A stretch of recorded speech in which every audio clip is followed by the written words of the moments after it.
Hello दोस्तों, स्वागत है आपका हमारे यूट्यूब चैनल एग्जामिनेशन क्लासेस में।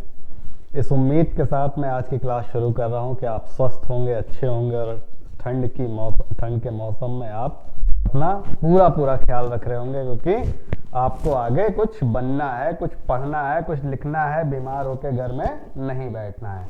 चलिए, मैं मनोविज्ञान का टॉपिक पढ़ा रहा था। उस बाल मनोविज्ञान में हमारा थोड़ा सा हो चुका था और अब आगे हमारा एक पॉइंट आता है जब हम सिलेबस को देखते हैं कि उसमें है बाल विकास को प्रभावित करने वाले कारक, factor affecting of child development.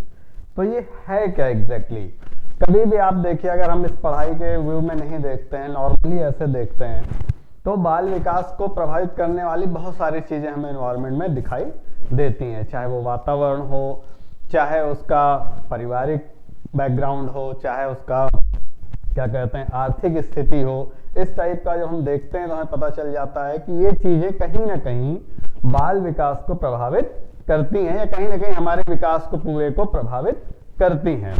तो अगर हम थ्योरेटिकल और एक पढ़े लिखे टर्म में चीज़ों को देखना चाहें तो हम इस तरह से देखेंगे इसको। ठीक, क्या है ये हमारा आज का टॉपिक? बाल विकास को प्रभावित करने वाले कारक, इंग्लिश में बोलेंगे factor affecting of child development. तो इसमें पहला कारण क्या है? कई सारे कारण हैं, लेकिन इससे पहला कारण क्या है? तो इसका पहला कारक है अनुवांशिक वंशानुक्रम कारक। ठीक है, अनुवांशिक या वंशानुक्रम दोनों एक ही चीज होता है। अनुवांशिक कहिए चाहे वंशानुक्रम कहिए, दोनों एक ही चीज होता है। इसको इंग्लिश में कहते हैं जेनेटिक्स फैक्टर। इसमें क्या चीजें हैं? बच्चे के अनुवांशिक गुण उसकी वृद्धि एवं विकास को प्रभावित करते हैं। कहने का मतलब है कि जो भी उसको हेरिडिटी में मिले हुए गुण हैं वो क्या करते हैं? उसके वृद्धि एवं विकास को प्रभावित करते हैं। अनुवांशिक गुण ऐसे गुणों को कहा जाता है जो बच्चे अपने माता पिता से उत्तराधिकार के रूप में प्राप्त करते हैं। अनुवांशिक हेरिडिटी जो क्वालिटी होती है वो बच्चों को कहां से मिलती है? हमारे अंदर जो गुण होंगे वो कहां से होंगे? हमारे पूर्वजों से होंगे, हमारे माता पिता के अंदर होंगे। कुछ गुण हमारे अंदर हमारे दादा दादी के होंगे। तो ऐसे पीढ़ी दर पीढ़ी जो होती है, एक हेरिडिटी क्वालिटीज जो होती हैं वो क्या होती हैं? ट्रांसफर होती हैं। जेनेटिक्स क्वालिटीज जो होती हैं वो क्या होती हैं? एक जनरेशन से दूसरे जनरेशन में ट्रांसफर होती हैं। तो जो भी बच्चे के अंदर कुछ गुण, अनुवांशिक गुण आते हैं, वो क्या होते हैं? वो अपने माता पिता से उत्तराधिकार के रूप में प्राप्त होते हैं। जो बच्चे को कहां से प्राप्त होते हैं? माता पिता से उत्तराधिकार में प्राप्त होते हैं। ठीक, बच्चे को वंशानुक्रम की प्रक्रिया के दौरान अनेक मानसिक योग्यता तथा गुण मिलते हैं। जो ये चलता रहता है, जो ये हेरिडिटी ट्रांसफर, ये जो गुण का ट्रांसफर होता है, ये क्या होता है? ये एक प्रोसेस होता है। ये क्या होता है? एक प्रोसेस होता है। इस प्रोसेस के दौरान उसको अनेक मानसिक योग्यता एवं गुण मिलते हैं। ठीक है, जिन्हें वातावरण के द्वारा बदला नहीं जा सकता। ये भी एक चीज देख लीजिए कि जो अनुवांशिक गुण हमें प्राप्त हुए हैं, जैसे कि एक लंबे माता पिता हैं, उनका बच्चा लंबा हुआ मान लेते हैं, तो उसकी जो लंबाई है उस पर कोई इंटरफेरेंस नहीं कर सकता है। ठीक है, क्योंकि वो उसका क्या है? जेनेटिक गुण है, जेनेटिक वर्च्यू है, जिसको बदला नहीं जा सकता है वातावरण के द्वारा, एनवायरनमेंट के द्वारा। जैसे हम देखते हैं कि लंबे माता पिता की संतान अक्सर क्या होता है? लंबी होती है। मंद बुद्धि माता पिता की संतान मंद बुद्धि होती है। चरित्र पर भी किसका प्रभाव पड़ता है? वंशानुक्रम का प्रभाव चरित्र पर भी पड़ता है।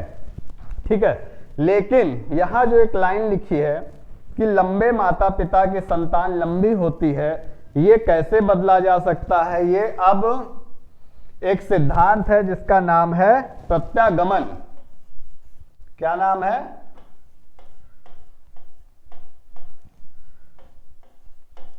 प्रत्यागमन के द्वारा क्या होता है? ये उल्टा हो सकता है। जरूरी नहीं है कि लंबे माता पिता की संतान जो है वो लंबी ही हो, वो छोटी भी हो सकती है, या छोटे कद के माँ बाप की संतान जरूरी नहीं कि छोटी हो, वो लंबी भी हो सकती है। ठीक है, क्योंकि जेनेटिक्स जो एक वर्च्यू होता है, जो एक गुण होता है, क्वालिटी होती है, वो लगातार ट्रांसफर होती रहती है। तो उसके हिसाब से ये सिद्धांत ठीक है, बिल्कुल ठीक है कि वंशानुक्रम का प्रभाव उसके विकास एवं वृद्धि पर पड़ता है। लेकिन अब अगर आप देखिए तो ऐसा नहीं है, इसी को कहा जाता है प्रत्यागमन। इसके द्वारा अब क्या है कि लंबे के पुत्र पुत्री छोटे भी हो सकते हैं और छोटे के पुत्र पुत्री क्या हो सकते हैं, लंबे भी हो सकते हैं। ठीक है, तो इसमें चेंजेस हो सकते हैं। तो इस प्रकार हम कह सकते हैं कि बच्चे में शारीरिक एवं मानसिक तथा सामाजिक और अन्य सारे गुणों का स्थानांतरण वंशानुक्रम द्वारा होता है। ठीक है, बच्चे में फिजिकल, मेंटल और सोशियो या सोशल कहिए, ठीक है, और सारे गुणों का जो ट्रांसफर होता है, जो स्थानांतरण होता है, जो ट्रांसफर होता है, वो क्या होता है, वंशानुक्रम द्वारा होता है। ठीक है, ट्रांसफर ऑफ क्वालिटीज जो होती हैं वो किसके द्वारा होती हैं, हेरिडिटी के द्वारा या जेनेटिक्स के द्वारा होती हैं। तो ये पहला तत्व था या कारक था या फैक्टर था जो इसको चाइल्ड डेवलपमेंट को प्रभावित करता है या इस पे अपना असर डालता है। दूसरा है हमारा वातावरण, एनवायरमेंट। वातावरण का प्रभाव बालक के विकास पर बहुत ज्यादा पड़ता है। क्या होता है, बहुत ज्यादा पड़ता है। अच्छे वातावरण में रहने वाला बालक, अच्छे वातावरण में रहने वाला बालक क्या होता है, अच्छी चीजों को सीखता है, और खराब वातावरण में रहने वाला बालक खराब बातों को सीखता है। ये जनरली देखा गया है। ठीक है, कोई भी नियम, कोई भी सिद्धांत यूं ही नहीं बन जाते हैं, उनको यूं ही नहीं लिख दिया जाता है। उसके पीछे पूरा एक गहन अध्ययन, एक पूरा रिसर्च छुपा होता है, उसके बाद ही किसी बात को सामने लाया जाता है। ठीक है, बालक का जन्म किस परिवेश में हुआ है, वह किस परिवेश में कैसे लोगों के साथ रह रहा है, इन सब का प्रभाव उसके किस पर पड़ता है, विकास पर पड़ता है। ठीक है, वातावरण का प्रभाव जो है क्या होता है, उसके विकास पर पड़ता है। मतलब यानी बालक का जो है रंग, रूप, लिंग आदि पर भी प्रभाव वातावरण का पड़ता है। जैसे कहीं गर्मी ज्यादा पड़ती है तो वहां के लोग कैसे होते हैं, काले होते हैं। जहां सर्दी अधिक पड़ती है वहां के लोग कैसे होते हैं, गोरे होते हैं। तो इसीलिए वातावरण का प्रभाव पड़ता है, ये चीज इसमें बताई गई है। ठीक है, उसके विकास और वृद्धि में वातावरण का प्रभाव पड़ता है। वुडवर्थ ने क्या कहा था, वुडवर्थ के अनुसार वातावरण में वे समस्त बाह्य तत्व आ जाते हैं जिन्होंने जीवन प्रभावित किया है। सारे समस्त बाह्य तत्व, एक्सटर्नल फैक्टर क्या होते हैं, ऑल एक्सटर्नल फैक्टर,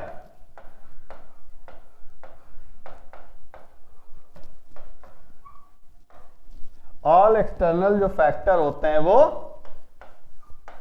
आ जाते हैं। ठीक है, जिन्होंने किसको, लाइफ पे कोई ना कोई अफेक्ट किया है। वुडवर्थ ने कहा है उनकी डेफिनेशन में कि वातावरण में समस्त बाह्य तत्व आ जाते हैं जिन्होंने जीवन को प्रभावित किया है। इस प्रकार हम कह सकते हैं कि बालक के शारीरिक, मानसिक और व्यक्तित्व के विकास में वातावरण का प्रमुख योगदान रहा है। मतलब physical, mental and personality development में इन्वायरमेंट का एक अहम रोल रहा है। ठीक है, एक बहुत बड़ा रोल रहा है कि जो भी विकास होता है उस पर वातावरण का प्रभाव देखा गया है। ठीक है, उसके बाद इंटेलिजेंस मतलब बुद्धि। बालक के विकास में बुद्धि की महत्वपूर्ण भूमिका है। ऐसा प्रायः देखा गया है कि उच्च बुद्धि श्रेणी के बालक, हायर मेंटल एबिलिटी के बालकों का जो डेवलपमेंट होता है वो कैसा होता है, तेजी से होता है। जबकि लो बुद्धि श्रेणी के जो बालक होते हैं उनका विकास थोड़ी धीमी गति से होता है। थोड़ा सा जो उनका डेवलपमेंट होता है वो एक स्लो प्रोसेस में होता है। ठीक है, बच्चा अपने परिवार, समाज एवं विद्यालय में किस प्रकार समायोजन करता है या समायोजित होता है, ये उसकी बुद्धि पर निर्भर करता है। ठीक है, किस पर निर्भर करता है, उसकी बुद्धि पर निर्भर करता है। बुद्धि के द्वारा ही बच्चे में समायोजन, निर्णय तथा नैतिक बातों का निर्धारण होता है। ठीक है, क्या होता है, जैसे एडजस्टमेंट, समायोजन क्या, एडजस्टमेंट निर्णय में क्या होता है, डिसीजन, ठीक। और नैतिक मतलब मोरल वैल्यूज जो होती हैं उसकी, क्या चीज, मोरल वैल्यूज जो होती हैं उसकी, इन सारी चीजों का जो डिसीजन होता है, निर्धारण होता है, वो किससे होता है, बुद्धि के द्वारा ही होता है। बुद्धि ही बताती है, बुद्धि और विवेक ही बताता है कि कहाँ पे किस टाइप का एडजस्टमेंट करना है, किस टाइप का डिसीजन लेना है, किस टाइप की मोरल वैल्यू रखनी है, ठीक। तो बुद्धि का चिल्ड्रन डेवलपमेंट में या चाइल्ड डेवलपमेंट में या बालक के विकास में एक अहम भूमिका है, ठीक। ये चीज ध्यान रख लीजिए। फिर अंतःस्रावी ग्रंथियां, जिसको हम कहते हैं इंडोक्राइन ग्लैंड्स। इंडोक्राइन ग्लैंड्स का क्या काम है, व्यक्ति में विभिन्न प्रकार की अंतःस्रावी ग्रंथियां पाई जाती हैं। एक नहीं, कई अनेक प्रकार के अंतःस्रावी ग्रंथियां पाई जाती हैं। उन सभी अंतःस्रावी ग्रंथियों का अलग अलग काम होता है मनुष्य के शरीर के भीतर, ठीक है। फिर इसका प्रभाव कैसे पड़ता है बालक के विकास पे, इन अंतःस्रावी ग्रंथियों का विकास किस तरह पड़ता है, ये देखिए। जैसे थायरोसिन जो होता है, थायरॉक्सिन है, ये शायद हमारे टाइपराइटर साहब ने गलत लिख दिया है, ठीक है। थायरॉक्सिन का काम है मानसिक विकास, ठीक है। लेकिन इसका स्राव कम होगा तो मानसिक विकास भी क्या होगा, धीमा होगा। पढ़ा ना प्रभाव, इंडोक्राइन ग्लैंड का प्रभाव पढ़ा ना। थायरॉक्सिन का काम क्या है, मानसिक विकास में सहायता करना। लेकिन अगर ये इंडोक्राइन ग्लैंड का जो सिक्रेशन है या इसका स्राव कम होगा तो वो क्या हो जाएगा, उसका मानसिक विकास भी धीमा हो जाएगा, क्योंकि ये रिलेटेड है मेंटल डेवलपमेंट से। नेक्स्ट है थायराइड। थायराइड ग्लैंड का स्राव कम हुआ तो बच्चे की लंबाई प्रभावित होगी। हुआ ना विकास में बाधा, विकास को प्रभावित किया ना अंतःस्रावी ग्रंथि ने। पैराथायराइड का काम क्या है, कम स्राव हुआ तो हड्डियां, इसमें क्या है, हड्डियां एवं दांतों का जो विकास है वो प्रभावित होगा। तो हमने देखा कि अंतःस्रावी ग्रंथियों का भी एक इंपॉर्टेंट रोल है चाइल्ड डेवलपमेंट में। अगर इसमें कोई परेशानी आती है, कोई प्रॉब्लम आती है, तो क्या होगा, जो चाइल्ड डेवलपमेंट है, जो बालक का विकास है, वो प्रभावित होगा। जैसे हमने आपको बताया कि थायरॉक्सिन है, उसका काम है मानसिक विकास से, मेंटल डेवलपमेंट से।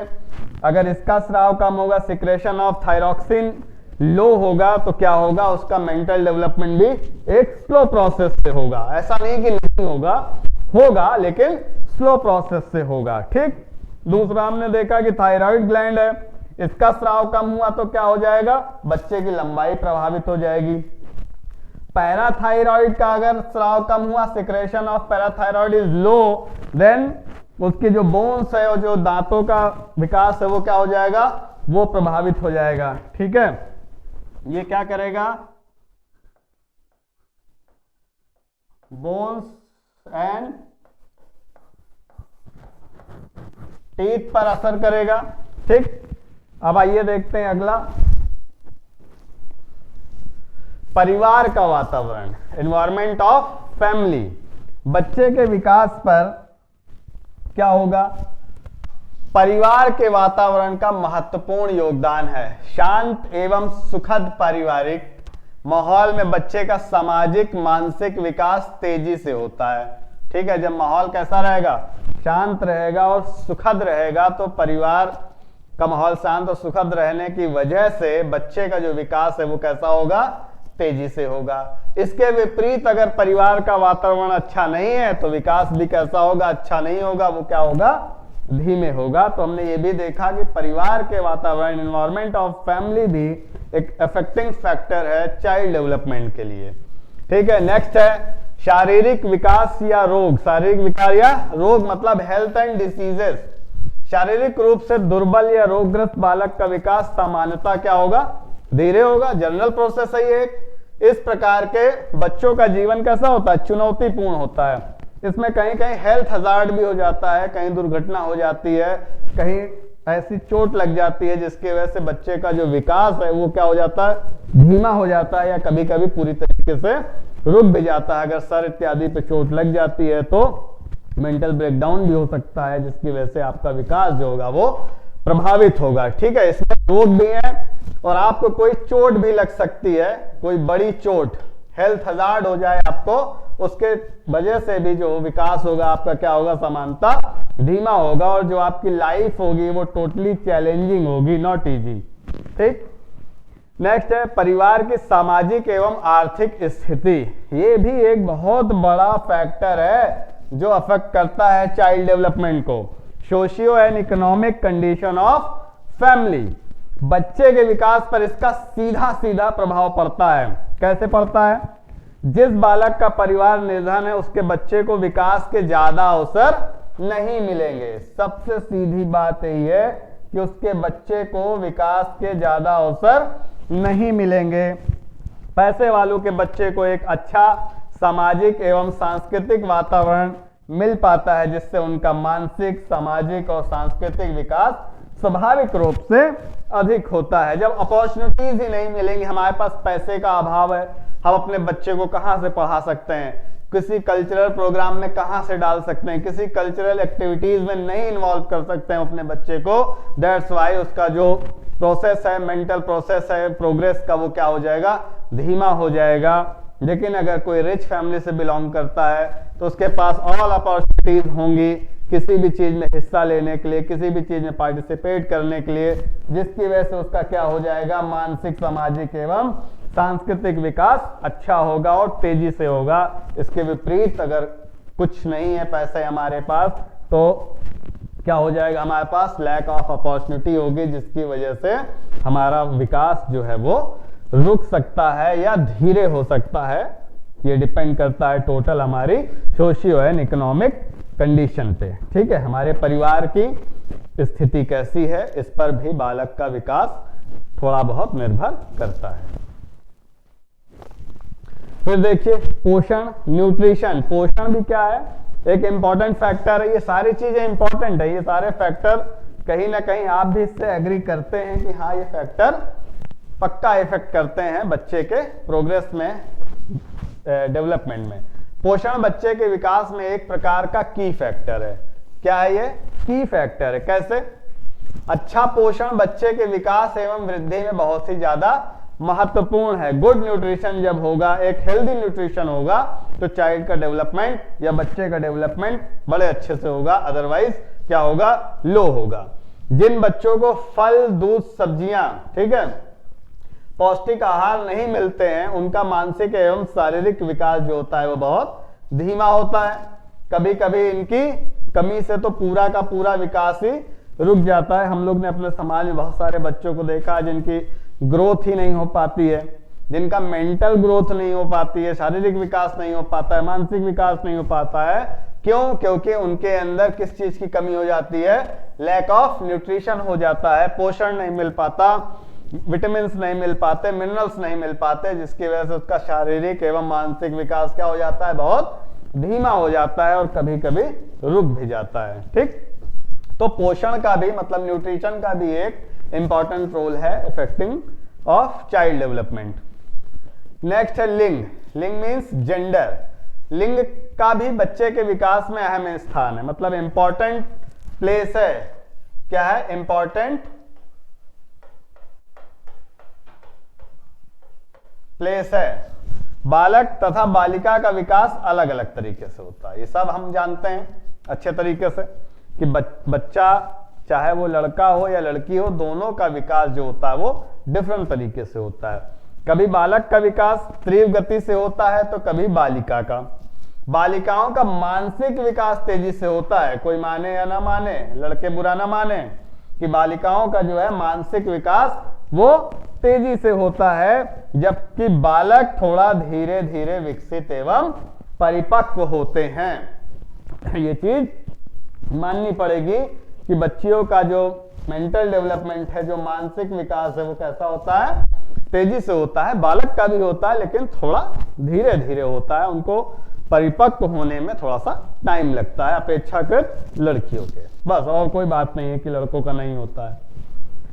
नेक्स्ट है खेल एवं व्यायाम, मतलब स्पोर्ट्स एंड एक्सरसाइज। चाहे बालक हो या बालिका, खेल और व्यायाम क्या होता है, दोनों के लिए विकास को प्रभावित करता है। कैसे? जो बच्चे प्रतिदिन इन गतिविधियों से जुड़े रहते हैं उनका विकास अपेक्षाकृत तेजी से होता है। किसके अपेक्षाकृत? जो इनमें शामिल नहीं होते हैं, जो अपने घरों में बंद होते हैं, उनका शारीरिक एवं मानसिक विकास क्या होता है? धीरे धीरे होता है। होता सबका है, लेकिन कोई जल्दी जल्दी ग्रो करता है, कोई धीरे धीरे ग्रो करता है। तो ये थी चीजें क्या कि कौन कौन सी फैक्टर हैं जो हमारे चाइल्ड डेवलपमेंट में योगदान देते हैं अपना। ठीक है, तो पहला हमने पढ़ा आनुवांशिक या फिर वंशानुक्रम कारक, जिसको जेनेटिक फैक्टर कहते हैं। दूसरा हमने देखा वातावरण, मतलब एनवायरनमेंट का क्या असर होता है बच्चे के विकास में। तीसरा था बुद्धि, इंटेलिजेंस। चौथा था अंतःस्रावी ग्रंथियां। पांचवा था परिवार का वातावरण। छठा था शारीरिक विकार या रोग या कोई चोट कह सकते हैं। परिवार की सामाजिक एवं आर्थिक स्थिति। फिर था आठवां न्यूट्रिशन या पोषण। फिर था लिंग, और आखिरी था हमारा खेल एवं व्यायाम। तो आज की क्लास में हमने ये देखा कि कौन से ऐसे फैक्टर हैं जो हमारे बाल विकास को प्रभावित करते हैं। ठीक है, इस क्लास में जो भी आपको पढ़ाया गया है उससे रिलेटेड आपको कोई भी क्वेरी हो, कोई भी कंफ्यूजन हो, कोई भी सवाल हो, आप कमेंट सेक्शन में जा करके कमेंट करें, हम उसका रिप्लाई करेंगे। और अगर कोई हमसे इस कंटेंट में कोई मिस्टेक है तो उसके बारे में भी आप हमसे बेहिचक कह सकते हैं। लगातार हमारी टीम सुधार की ओर है और आगे और अच्छे कंटेंट आपको देती रहेगी। ठीक है, और इसका जो PDF है वो आपको टेलीग्राम चैनल पर मिल जाएगा। ठीक है, खुश रहिए, स्वस्थ रहिए, धन्यवाद।